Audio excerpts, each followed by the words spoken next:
From a flicker of candlelight in 1789 to the glare of modern screens in the West Wing, every president has held the pen. Executive orders not passed by Congress, but etched into law by command. Some shaped history. Some sparked controversy. Others were forgotten. Until now. This is where we break them down. Every signature, every shift in power, every consequence still felt today. From Washington to Biden, welcome to Executive Order Watch.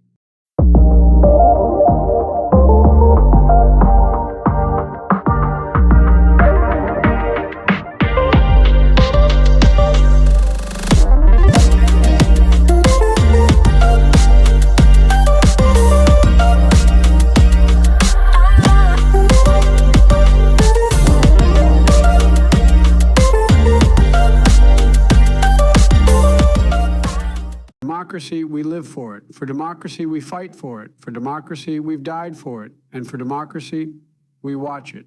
This is Executive Order Watch. Good evening, my fellow Americans. I'm President Jimmy Carter, and tonight, I want to take a moment to reflect on the year 1978, one of great challenges, historic diplomacy, and a time that tested our character as a nation. In 1978, America stood at a crossroads. We were emerging from the shadows of Watergate and Vietnam, but the road to healing was long. Inflation was high, interest rates were rising, and trust in Washington was still low. But through it all, I believed, and still believe, that honesty, humility, and hard work could restore the soul of this country. This was a year when diplomacy stood taller than division. At Camp David, I brought together two historic adversaries, Anwar Sadat of Egypt and Menachem Begin of Israel. What we accomplished wasn't just a treaty, it was a declaration that peace is possible when leaders choose courage over conflict. The Camp David Accords would later earn them the Nobel Peace Prize, and I was honored to play a part in that process. At home, we were wrestling with energy policy, labor tensions, and economic reform. My administration focused on reducing America's dependence on foreign oil, setting ambitious goals for conservation and alternative energy. We pushed for deregulation in airlines to give Americans more choice and fairer fares. We stood up for human rights abroad and civil rights at home, never backing down from the idea that government must serve the people, not the other way around. But leadership, in my eyes, was never about image. It was about doing what was right, even when it wasn't popular. I spent my presidency walking the tightrope between reform and resistance, knowing that history would be the true judge of whether we moved in the right direction. As we move into the executive orders from this critical year, remember this: every stroke of the pen was not just policy, it was a reflection of values, priorities, and vision for the America we were building together.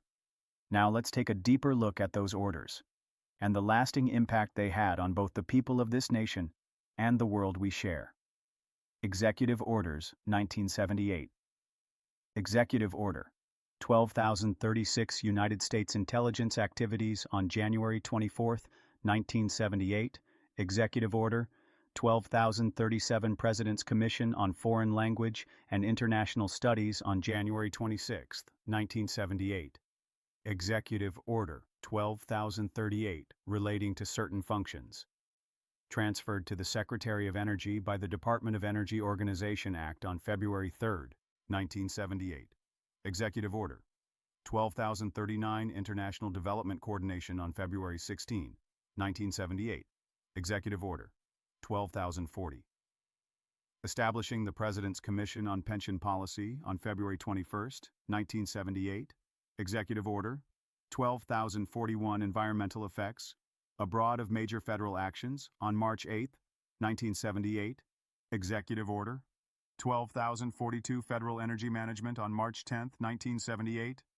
Executive Order 12,043 Establishing an Emergency Board to investigate a railroad labor dispute on March 14, 1978. Executive Order 12,044 Improving Government Regulations on March 23, 1978. Executive Order 12,045 Electric Power Contingency Plans on March 27, 1978. Executive Order 12,046 relating to the transfer of telecommunications functions on March 27, 1978. Executive Order 12,047 relating to the transfer of certain functions to the Director of the Office of Personnel Management on March 27, 1978. Executive Order 12,048 Government Organization for Emergency Preparedness on March 27, 1978. Executive Order 12,049. Establishing the President's Commission on the Coal Industry on April 4, 1978. Executive Order 12,050. Establishing an Emergency Board. To investigate a railroad labor dispute on April 4, 1978. Executive Order 12,051. National Security Information on April 20, 1978. Executive Order 12,052. President's Commission on Executive Exchange on April 21, 1978. Executive Order 12,053. President's Commission on the United States Postal Service on April 27, 1978. Executive Order 12,054. United States Sinai Support Mission on May 1, 1978. Executive Order 12,055. Inspection of Income Tax Returns by the Senate Select Committee on Ethics on May 4, 1978. Executive Order 12,056. International Communication Agency on May 8, 1978. Executive Order 12,057 relating to the transfer of certain functions to the Secretary of Commerce on May 11, 1978.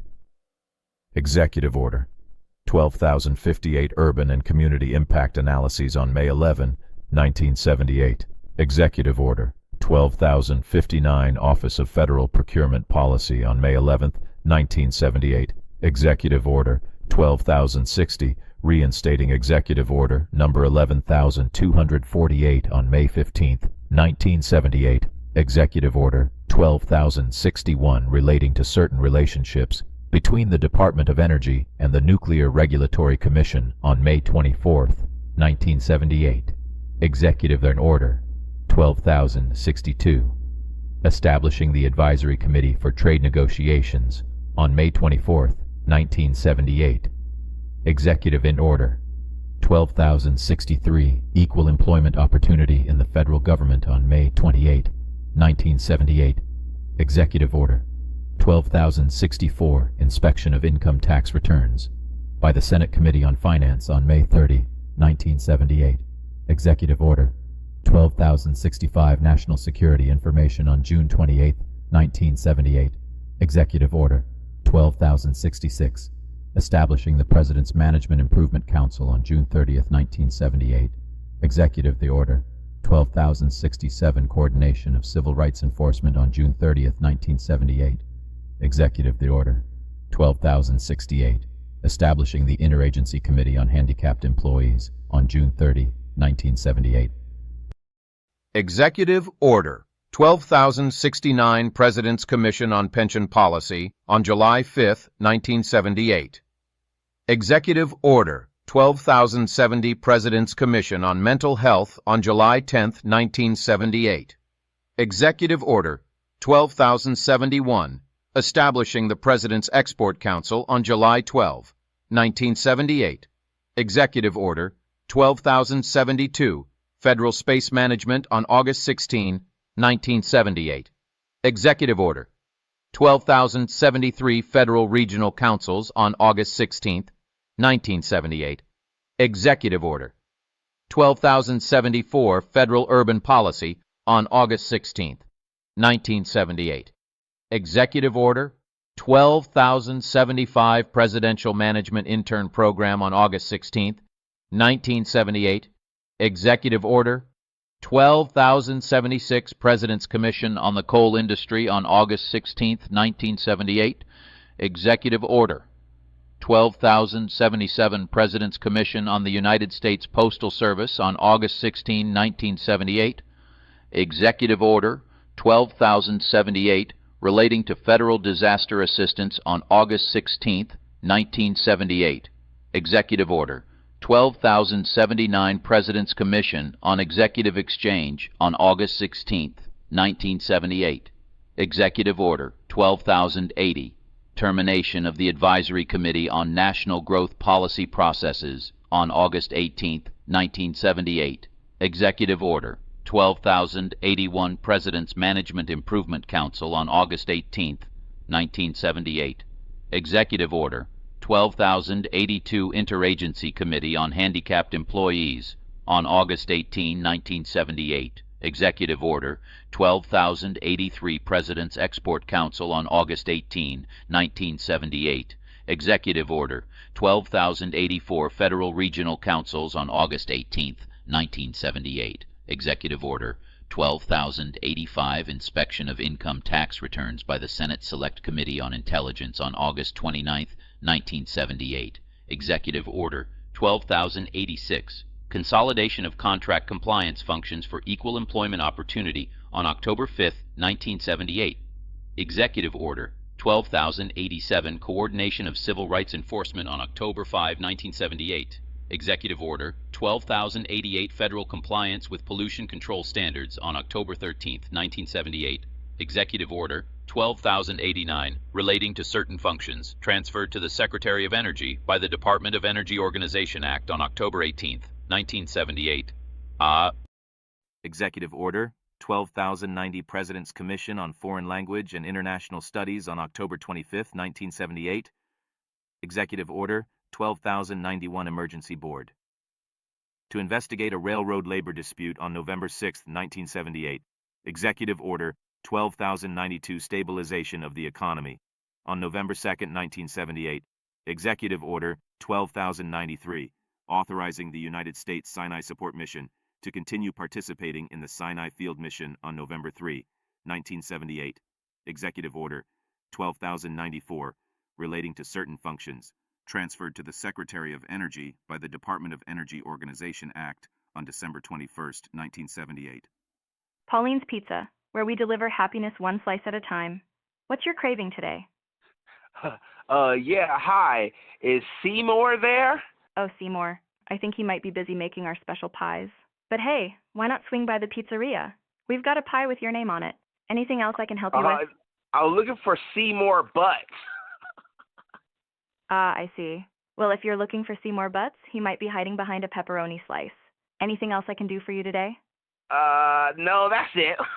Hi, I'm Terrence, a marketing professional with a passion for helping your business grow smarter and faster. Here at DaBomb Digital Media, based right here in Atlanta, Georgia, we specialize in bringing your vision to life. Whether you're launching your first website or reimagining your entire digital presence, we've got you covered. From modern website design and search engine optimization to setting up your own AI-powered agency tools, we deliver innovative solutions that keep you ahead of the curve. Ready to unlock your business's full potential? Let's build something remarkable together. For more information, visit our YouTube channel. Just search DaBomb Digital Media on YouTube and start exploring tips, success stories, and everything you need to elevate your brand. 1978. That year was a crossroads. The world was watching, America was listening, and Jimmy Carter, our 39th president, was steering the ship through some of the most complex currents we've seen since World War II. You see, Carter didn't govern like a showman. He governed like an engineer, thoughtfully, steadily, meticulously, and in 1978, that method mattered more than ever. 1978. A year of quiet transformation. Let's put this in context. Around the globe, things were shifting. The Cold War was evolving into something murkier. China was opening its doors under Deng Xiaoping. The Camp David talks with Egypt and Israel were building. They're fragile, tense, and historic. And here at home, America was staring down an energy crisis, economic anxiety, and deep social divisions. Carter's executive orders didn't shout, but they built bridges, refined government, and pushed reforms into the machinery that drives this country. And when you zoom in on 1978, you'll see those orders quietly laying the groundwork for things we now take for granted. How Carter's executive orders shaped 1978. Carter used his pen not to inflate his profile, but to realign how the government worked for people. From streamlining civil rights enforcement to improving how federal buildings are managed, he focused on infrastructure, not just roads and bridges, but the infrastructure of accountability, justice, and economic resilience.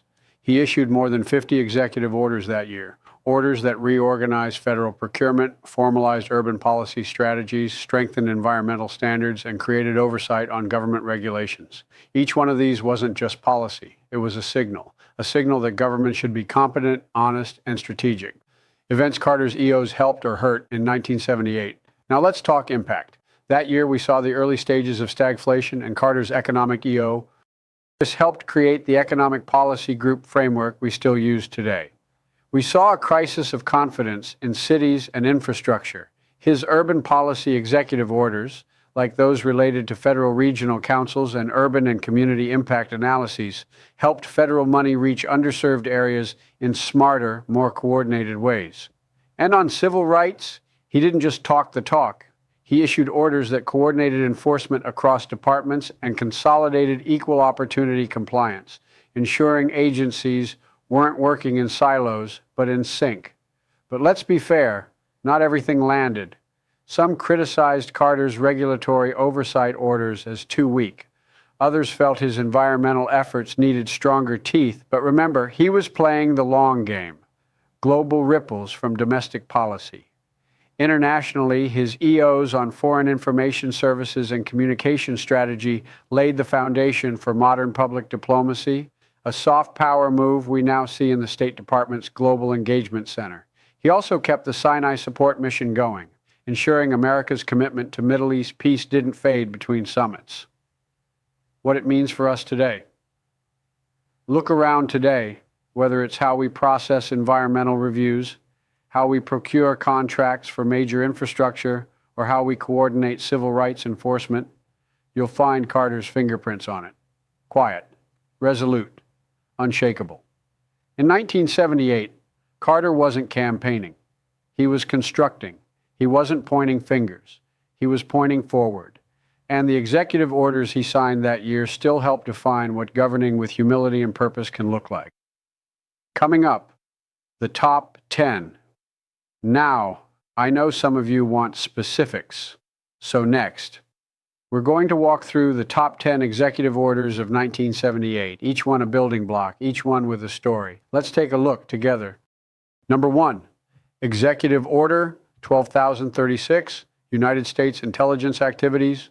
Then, 1978, this executive order fundamentally restructured how intelligence agencies, like the CIA, NSA, and FBI, could collect, handle, and disseminate information, especially about U.S. citizens. It was Carter's direct response to public outrage over abuses revealed by the Church Committee, such as illegal surveillance of civil rights leaders. Now, Executive Order 12,036 laid the groundwork for transparency and legal accountability in intelligence gathering. Today, when we debate surveillance tools like FISA warrants or digital metadata collection under the Patriot Act, we're still operating under the scaffolding Carter constructed. Privacy advocates and watchdogs cite this order as the first meaningful attempt to bring ethics into intelligence work. Number 2, Executive Order 12,044, Improving Government Regulations. Then, 1978. At a time when overregulation was seen as a brake on business growth, Carter sought to streamline federal regulations. This EO mandated agencies to weigh the cost-benefit of any new rule, involve the public in the rulemaking process, and reduce unnecessary complexity. Now, this order is the precursor to what's now standard practice in agencies, publishing proposed rules for comment and analyzing their economic impact. It helped birth the entire regulatory review process, now handled by the Office of Information and Regulatory Affairs, OIRA. Even under Presidents Reagan and Obama, the framework stuck, proving Carter's influence on both sides of the aisle. Number 3, Executive Order 12,050, relating to the transfer of certain functions to the Secretary of Education. Then, 1978. Carter had pushed for the creation of a cabinet-level Department of Education, and this EO began moving key programs from HEW, Health, Education, and Welfare, into the new department. Now, the Department of Education as we know it, responsible for everything from Pell Grants to special education mandates, stands on the shoulders of this EO. The centralization of education policy allowed for national initiatives like No Child Left Behind and Common Core decades later. Without Carter's 1978 orders, federal education policy might still be fragmented.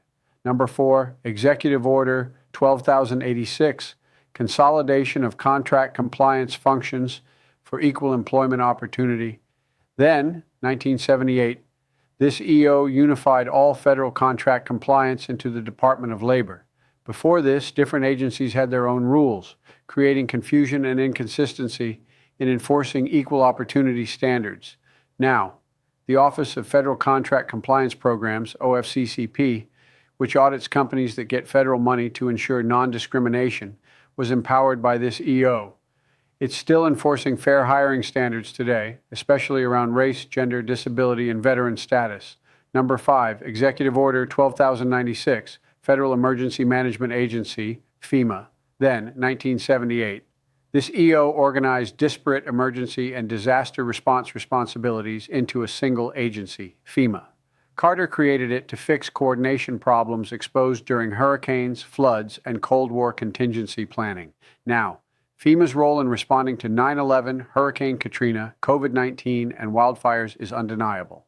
While not perfect, the existence of FEMA, a direct result of this EO, means the federal government can deploy aid and resources within hours instead of days or weeks. Number 6, Executive Order 12,067, coordination of federal equal opportunity programs, then 1978. This EO centralized and coordinated equal opportunity enforcement across federal agencies. It created accountability chains for race, gender, age, and disability rights across government operations. Now, modern DEIA, diversity, equity, inclusion, and accessibility initiatives trace back to this move. The reason agencies now have chief diversity officers or internal bias training requirements stems from the accountability culture this EO helped establish. Number 7, Executive Order 12,089, establishing the President's Management Improvement Council then, 1978. Carter knew that good intentions needed good management. This EO established a council focused on improving how federal agencies delivered services, handled paperwork, and managed budgets. Now, this was the early version of today's Office of Management and Budget, OMB-backed performance teams. Concepts like customer service in government and online service portals got their philosophical start here. Number 8, Executive Order 12,058. Inspection of income tax returns by the Senate Committee on Ethics then, 1978. In the wake of Watergate, Carter signed this EO to formalize how tax records of public officials could be reviewed by the Senate Ethics Committee. It was about restoring faith in oversight and government transparency. Now, this order plays into today's debates about tax transparency. When Congress demands tax returns from top officials or the president, it's building off legal foundations, this EO clarified. The EO helped move ethical oversight from suggestion to expectation. Number 9, Executive Order 12,034, National Advisory Committee for Women. Then, 1978, Carter reestablished this committee to give women a voice in policymaking, appointing women to leadership roles and advising on issues like education, healthcare, and employment equality. Now, this EO kicked off the institutional presence of gender-focused policy advocacy inside the White House. It eventually influenced initiatives like the White House Council on Women and Girls under Obama. The path to reproductive rights protections, equal pay initiatives, and Title IX enforcement was paved in part by this action. Number 10, Executive Order 12,093, Public Health Emergency Preparedness. Then, 1978. This EO coordinated federal responses to major health emergencies. It gave HHS the power to prepare for and coordinate biological, chemical, and radiological threats. Now, during COVID-19, agencies leaned heavily on protocols and emergency powers that stemmed from this EO. The very notion of a federal public health emergency being declared and funded owes much to Carter's foresight in this foundational order. The year was 1979. And the world was changing fast. As your president, I found myself standing at the crossroads of crisis and reform, both at home and abroad. The choices we made that year would ripple through time, shaping not only the final stretch of my administration, but the course of global politics. That year, the world watched two revolutions, one in Iran, the other in Nicaragua. The Shah of Iran, a longtime ally of the United States, fell to a wave of Islamic revolution. By November, American citizens were taken hostage in Tehran. It was a time of anguish and outrage, and one of the gravest tests of my presidency. In Nicaragua, the Somoza dictatorship collapsed, giving rise to the Sandinistas. I chose to recognize the new regime, hoping that diplomacy and development could win out over bloodshed and ideology. At home, inflation surged and energy crises rattled the American economy. Long gas lines weren't just an inconvenience. They were a warning that our dependency on foreign oil had become a vulnerability. And in the summer of 1979, I delivered what many remember as the crisis of confidence speech. Some called it the malaise speech, though that word never crossed my lips.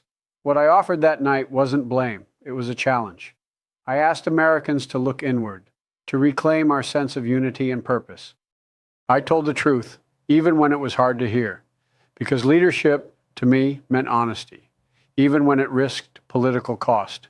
And I governed with that same conviction, that human rights mattered more than political convenience, that peace was better forged through negotiation than through war, that our government must be ethical, transparent, and accountable.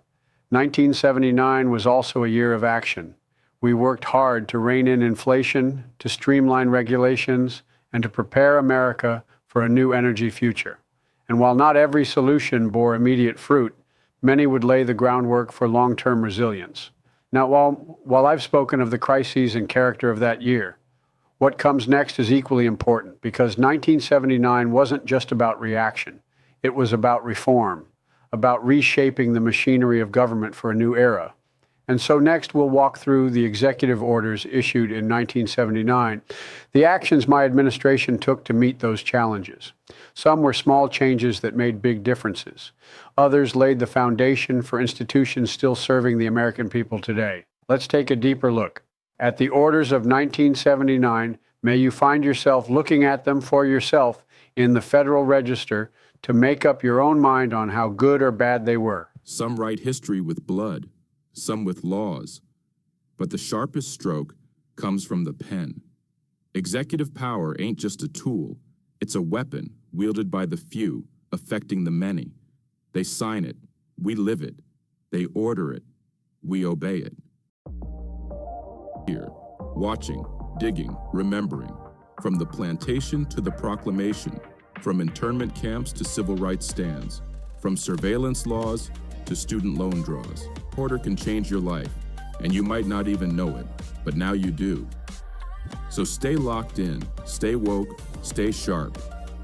We ain't just talking about power, we tracking it. Executive Order Watch, and we ain't blinking.